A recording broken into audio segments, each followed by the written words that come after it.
Welcome back, analytics followers. Welcome to the den. Alright, so I decided to go live. I first want to say that I am going to be making a DJ Chark video sometime this week, hopefully maybe tomorrow or Saturday. But it's going to be why DJ Chark will be a top 15 receiver, if that doesn't give you a hint of what I think of him.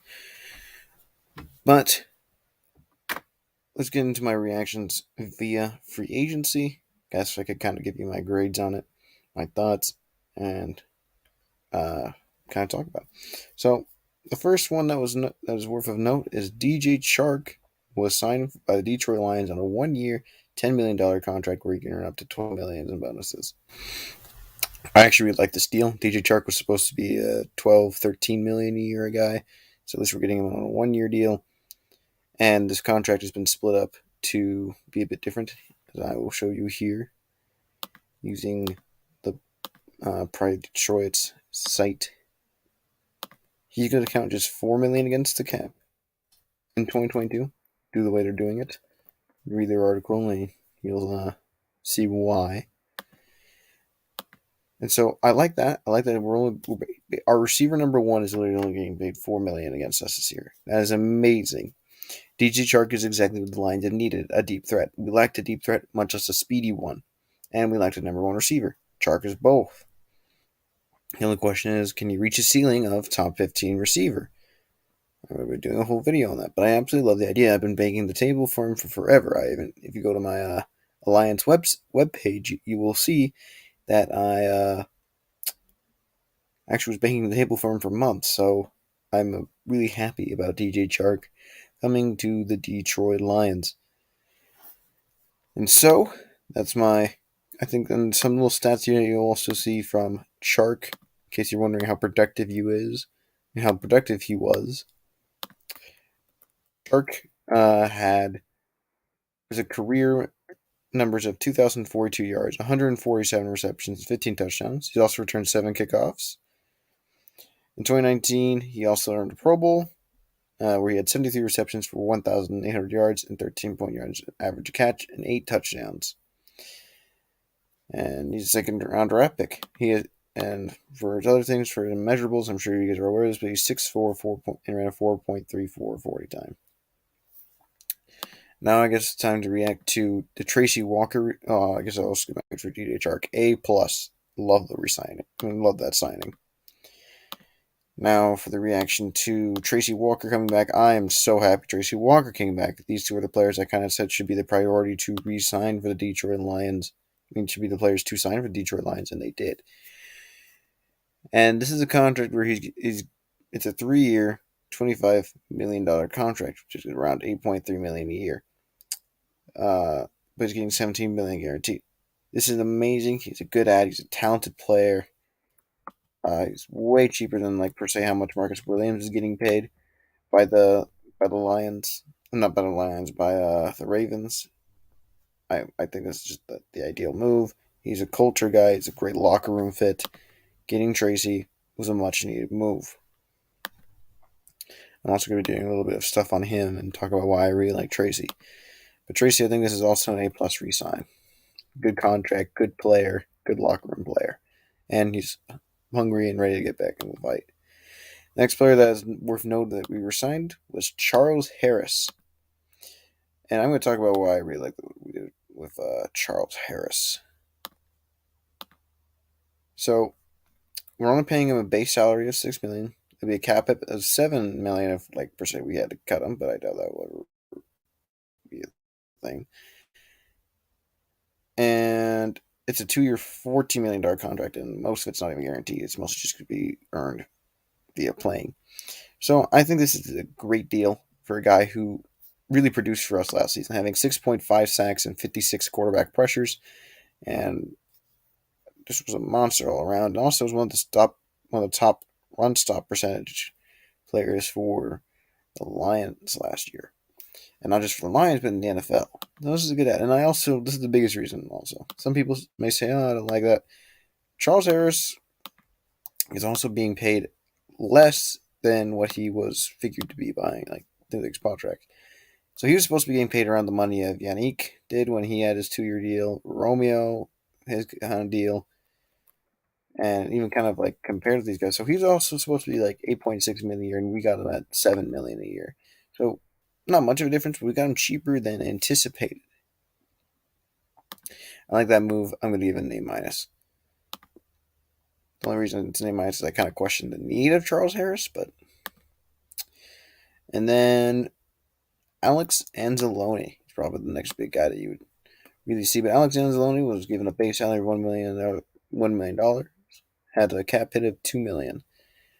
So cheap deal, only $2 million deal really. Glad to have. He's a good veteran in there. He's good in coverage, and he knows the defense well. So I think it's a good idea to bring back Alex A. And so then I guess you got to react to probably the moves that are probably least popular among uh, Lions fans. It's going to be Khalif Raymond, David Blau, and Tim Boyle. That's who it is. So Raymond's contract is not known right now, which is hard to like really judge current contract and really give a grade on it. So I can't really speak on it, but I'm going to probably give it an F because it is a 2-year, $9 million deal, I believe. And I'm just not a fan of Khalif Raymond. He's an awful receiver. Small catch radius, doesn't have a vast route tree. Not a contested catch guy. Doesn't get consistent separation. He really is not that guy for the Lions. And he's not even really that amazing of a returner, but I do think he's capable. I do think he has a viable role, which I guess could make him move to like a D. He can be used as a gadget player. I think he's an effective gadget player. And I think he's a solid returner, so I guess he's an okay player. I just think it might be an overpay. And I'm hoping that's mostly incentives. And then I could at least see it as a C. But for now, right now, it's completely an F. And borderline C if it is. Tim Boyle and David Blau, I really don't care. They're backups. I mean, if Jared Goff goes down, the season's going to be over, regardless. And I'm not in the mood to sign a big time free agent backup, especially when the only like viable one like left was Tyrod Taylor, and he's gone. And so I am 100% okay with those guys getting back because we literally brought them back for cheap, and we still have Steven Montez, who I do think could be a solid backup in the future. And then I do think it kind of leaves the thing that makes like the deal so good is we literally are not paying a single person less than 7 million. I mean, less than 8.3 million. I mean, more than 8.3 million. It leaves up a lot of cap room for us. So just to show you, the Lions, despite signing the most people in total, and the most players in their contract right now, the Lions are 11th in cap space. So we still got the stuff. We got the stuff to still add players. There's only 10 other teams that have more cap space than us. We have plenty of time to add more players. We have more than the league average apparently too. So we are able to go grab someone, and there's guys in the market. I guess we might as well go check out and see who are the guys left in the market. The guys left in the market is guys like, let's see, so many deals. Kind of go to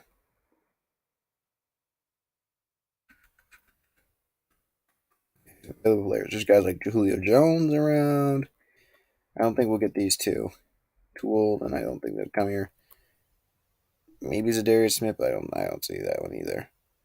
I could see Dante Fowler. Landon Collins could still be added.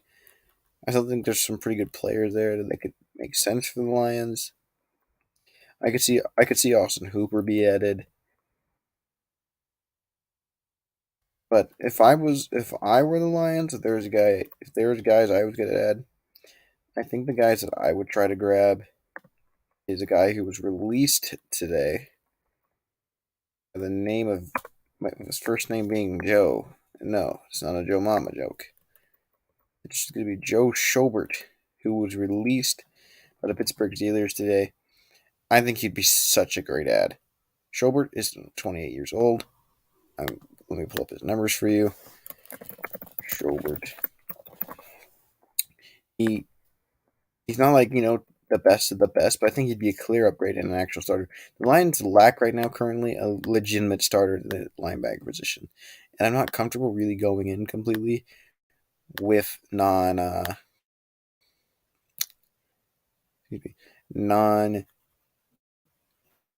like real starters. And their physical numbers are fantastic.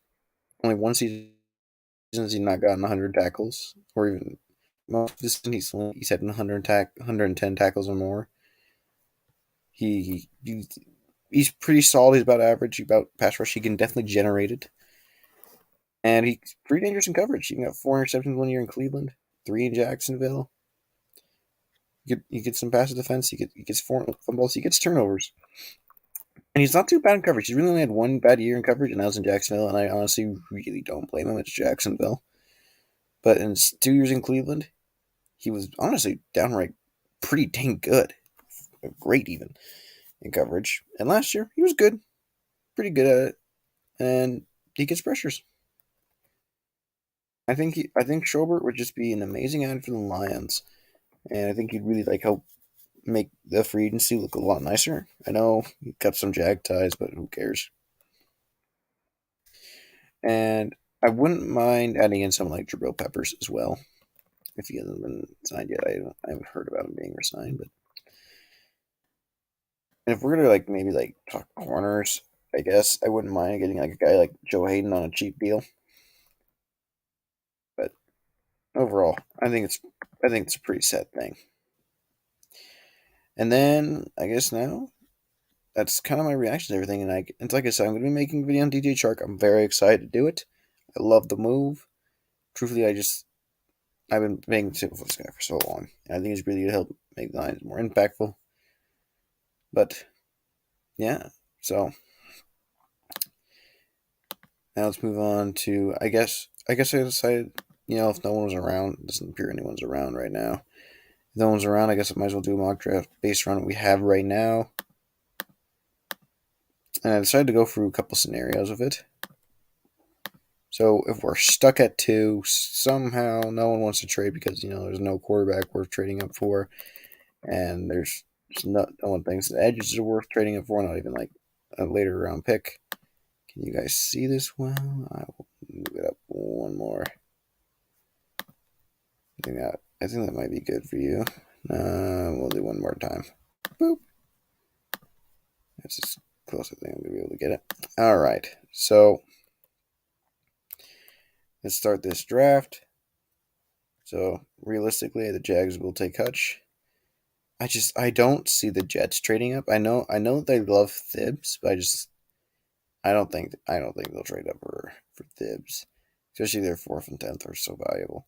But I do think the teams that are likely to trade up, Carolina, and I think Seattle, and I could see Cleveland with the Baker situation. I could see them go up. I don't think Minnesota, Washington will go down. And I don't think Giants are going to trade up unless they really are just off on Daniel Jones, but you never know. Yeah, I think if there's going to be a likeliness, it's probably going to be Carolina or Seattle. And there's no way they Lock. But I think if it's going to be realistic, I think it's going to be Panthers. I think they're the most desperate out of all the teams. But the thing is, they don't have anything. Really, mostly just 2023 draft capital. They'd have to give up players. So really, I think Seattle would maybe be the option. I guess Atlanta could be an option because they're trying to move on from Ryan. But my issues with that is they really don't have room to do that.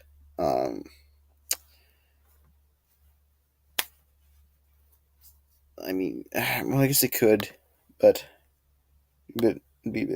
it's possible. I could see Atlanta, but we shall see. So Seattle gives up that and that 4th, and Seattle 1st, and we'll do that 4th, and 3rd, and bam! So Lions in exchange, we swap the 2nd and the 9th in exchange. We get a 9th and a 1st round pick, a 2nd round pick, and a 3rd round pick, a 4th round pick, another 4th round pick. Pretty good deal. The Lions is kind of a trade down scenario. I thought I had this at realistic. Regardless. So, there's options here for the Lions. And you got Trent McDuffie, George Karlaftis. I think the Lions feel set at receiver. I don't think we'll drop him on the first. You're kind of looking around. I like this guy. I really like Jermaine Johnson. Long arms, big and strong, productive. He's in there. I mean, this guy got 14 sacks and 7 quarterback hits in 25 first. I don't even know his pressure numbers. He's versatile, too. He's a great player. Really fits this scheme. It's great at the Senior Bowl. I'm going Jermaine Johnson.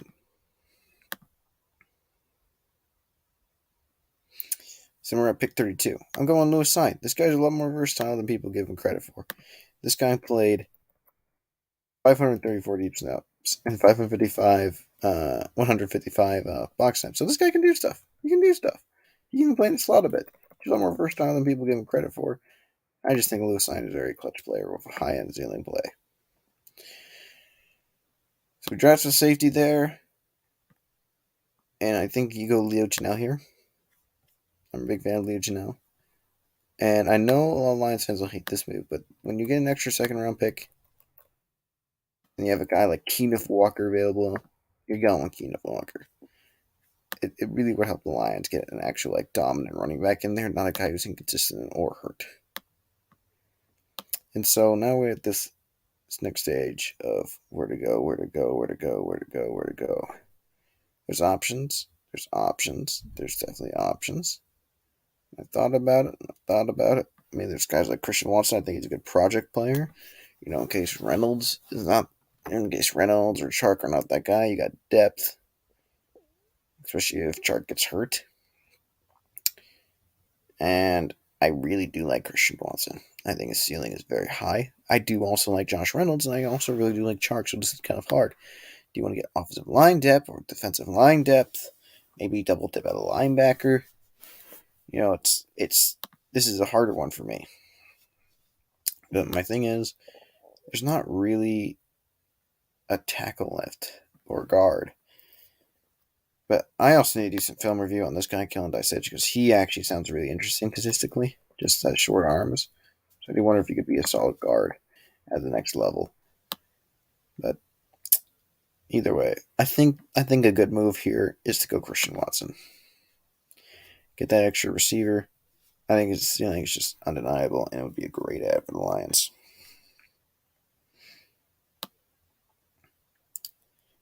And then, let's see, you're at that extra third. Where do you want to go? There's a couple options. There's Matt Zako. I think he's an interesting player. He's only played exclusively left tackle, and I do think you don't really spend a swing tackle. But I do really like Lectica Smith, so I wouldn't mind grabbing him. I like Kate Auden. I think Chris Paul definitely has the potential to play at guard. He's actually even played exclusively a left guard in 2019. So I do like that. It's just really a matter of, am I fine with it? And I do like Terry Castro Fields. You guys secure that slot. I mean, I do think this guy can play slot. I mean, I know he only played corner, but he's the size and everything to do well at it.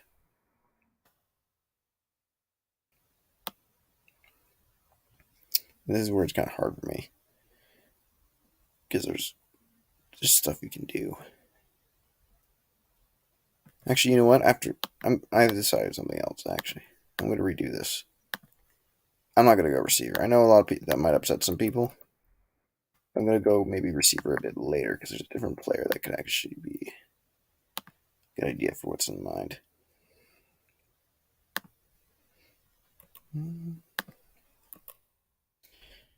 Let's see. Carolina and Atlanta and Seattle is interested. So Seattle, give me that. And give me this like last time. Give me that, that, and that.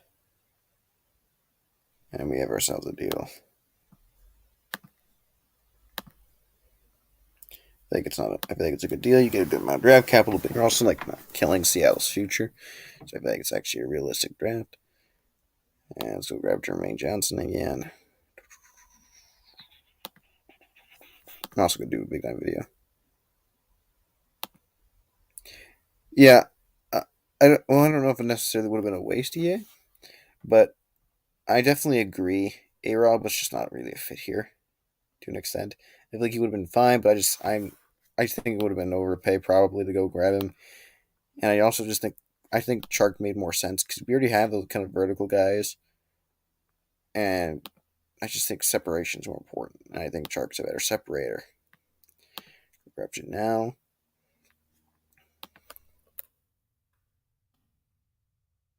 Okay, that was my one concern also of A-Rob.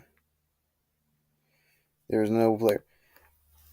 I mean, I agree with you. That's actually why I'm doing different scenarios, buffed up.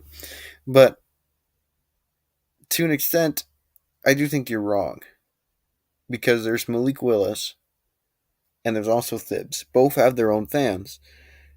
Trey Lance was literally given the farm for, even though he literally did nothing. I mean, he only had 1 year of actually playing football. And he didn't even put the greatest numbers. The only thing that he really had that was a great number per se was, I think, only one interception in his entire career, which is good, very good. But Malik Willis also had put up some good numbers, but he also is an extremely athletic player, and he's the best quarterback in his class. When there's a lot of quarterback desperate teams, Seattle's going to have to stick with Drew Lock. Really, you think they're going to stick with Drew Lock? Atlanta might want their quarterback of the future, Malik Willis. Carolina might be desperate because I doubt they want to keep rolling with Sam Darnold, or they were at the role of Kenny Pickett. So I don't think they will stick at the role of being there.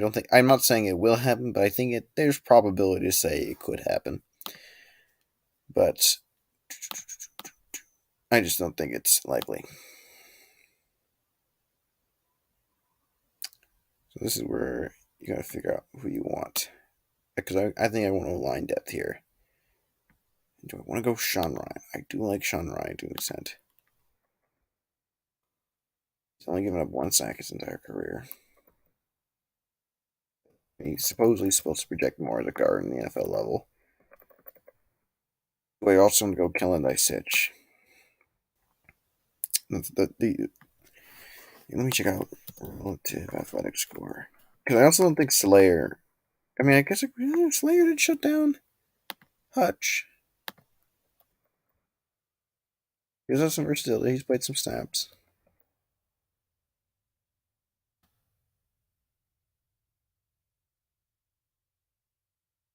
He only have 4 pressures. So that's the 3 guys. The 3 guys: Jamari, Slayer, Sean Ryan, and Kellen Dysitch for me. I want to look at it here.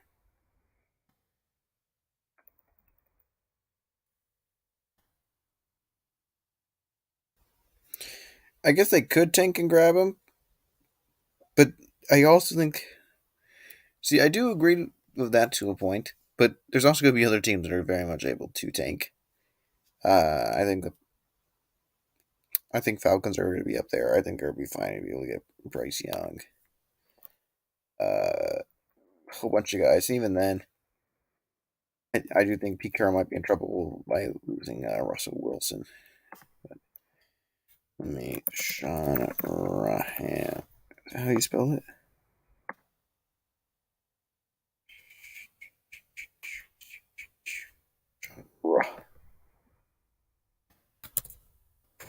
Yeah, that's it right there.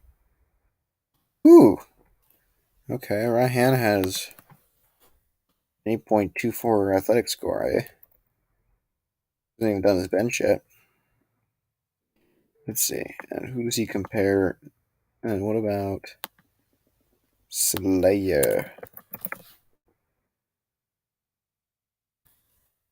Slayer? Let's see. If we move up, Salaire. Salaire. Ooh, Damaris Salaire did not have a good combine. Oh, actually, he only showed was weight and bench. Bet I wonder why he didn't do anything. I do like his film though. And Kellen Dysich.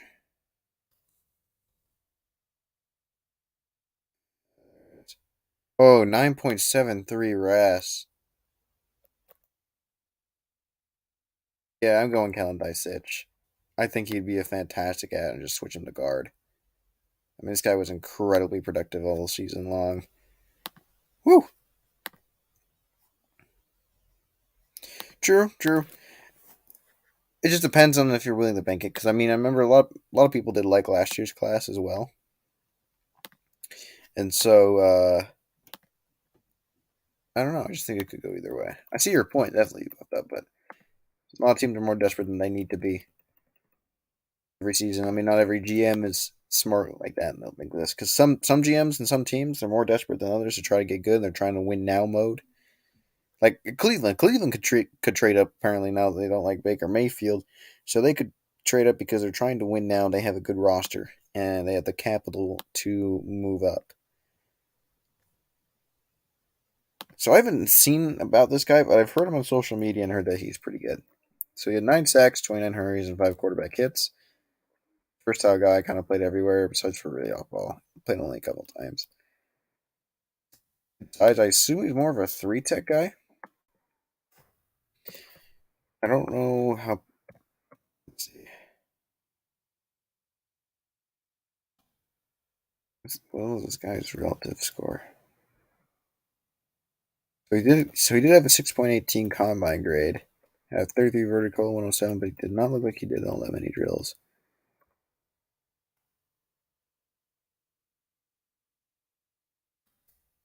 Let's see. Relative athletic score. Go to this guy. This could be between him and Marquise Bell, the safety from Florida A&M. I think it would be. But David, I mean, sorry, Dekovic, go back, Dikovic, greatest flyer of all time. Who's Dikovic?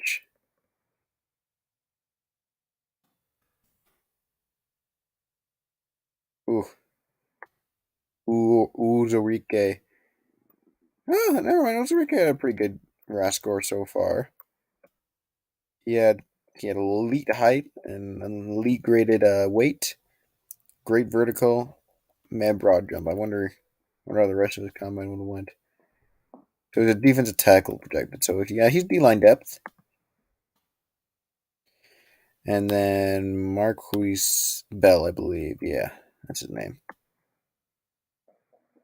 Marquise Bell. If we do him. Ah,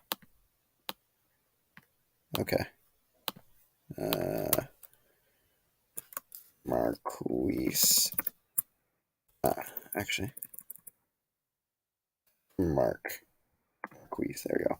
Ooh, 9.53 you're at. 9.51. And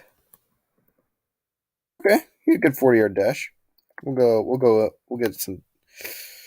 Actually, you know what? No, I want depth. I like this. I've heard good things about this guy. I'm going to go for him because of Levi. Why is that your name? I have no idea. It's pronounced Djokovic. Oh. So I think this would be a fine. I think like this would be a fine draft. A lot of these guys are going to be hyping up. Jermaine, Mitch now, Walker. Could you?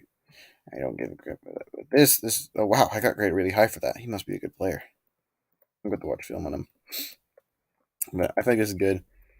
But then here's a number 2 overall staying scenario.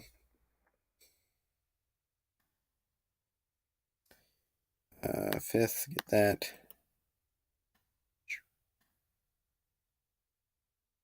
So there we go. They can trade up there. And you all know how I feel about Thibodeau. I'm not a big fan of him, but Hutch is there, and I'm just not a fan of taking a safety at 2. And I could go Hamid Gardner. He's a good cornerback, but also you just don't take corners at 2. Or there's Trayvon Walker, which I did see a good comparison. That Trayvon Walker was a lot like Ziggy Ansah in that regard. High ceiling, great combine, but Ziggy Ansah only had like 4 sacks in his entire career at BYU before he came over and did great. He was more of a run stuffer. And I do think that that is a pretty neat comparison. And but the thing is, I've watched this guy, and I really do think he's just a mid first. I don't know. I have a hard time choosing it. And this is why I do think trading down is such a big deal. But I do feel like if the Lions do draft Kayvon Thibodeau, you know that those lazy takes were throw him in trash and burn him. Because Dan Campbell, last time there was a lazy guy, he traded him immediately. I do think that Thibodeau has a ceiling that's justifiable at number 2.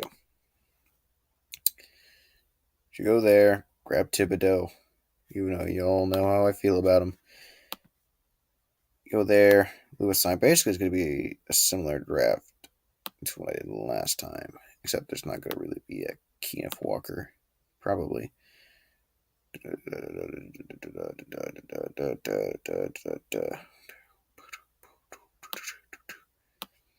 So grab that linebacker.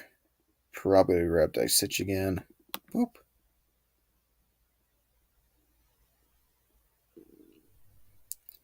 And then we go to our boy Christian Watson, because I still think you go there. And then we grab a depth ad. Yep.